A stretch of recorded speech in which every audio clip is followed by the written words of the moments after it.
कहते हैं जब बुलडोजर चलता है तो सिर्फ दीवारें नहीं गिरती, वो अवैध इमारतें गिरती हैं जो सरकार की जमीन पर बनी, जो जमीनें खाली होती हैं जिन पर जबरन लोगों ने कब्जा कर लिया होता है। जब बुलडोजर चलता है तो सरकार का कानून बोलता है। अवैध इमारतों को जब ढहाया जाता है तो उन बिल्डिंगों को सत्यानाश किया जाता है जिनका कोई खसरा खतौनी उस व्यक्ति के पास नहीं। उन मस्जिदों को ढहाया जाता है जिनकी वजह से हिंदुओं के सपने मिट्टी में उड़ गए। उत्तराखंड में भी कमोबेश यही देखने को मिला। मुस्लिम बाहुल्य इलाकों के साथ उन इबादत गाहों, मदरसों, ईदगाहों और मज़ारों को लगातार अवैध करार देकर गिराया जा रहा है। दामी सरकार के जरिए उत्तराखंड में इन दिनों चल रही कार्रवाई को लेकर लगातार सवाल भी उठ रहे हैं। बुलडोजर कार्रवाई उत्तराखंड में रुकने का नाम नहीं ले रहा।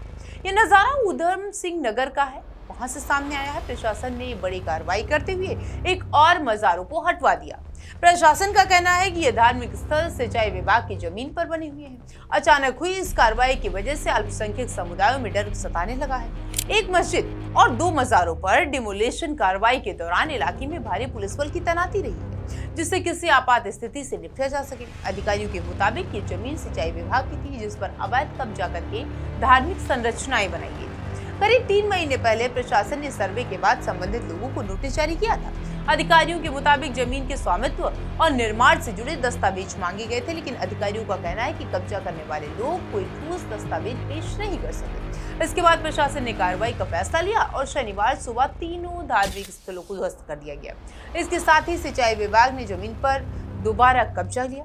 इसी क्षेत्र में ठंडा नाला इलाके में भी अवैध कब्जा करके रहने वाले लोगों को पहले नोटिस दिया गया था। इन लोगों ने अदालत का दरवाजा खटखटाया था, लेकिन हाई कोर्ट ने उन्हें राहत नहीं दी।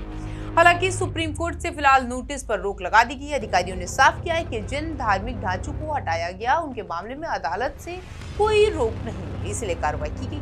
उत्तराखंड में पिछले कुछ महीनों में चल रहे अतिक्रमण हटाओ अभियान को लेकर लगातार विवाद हो रहे हैं। खासकर मस्जिद, मजार, ईदगाह और मदरसों को लेकर लोगों के मन में सवाल उठ रहे हैं कि आखिर 1 जनवरी 2026 से 19 अप्रैल 2026 तक कितनी धार्मिक जगहों पर कार्रवाई हुई।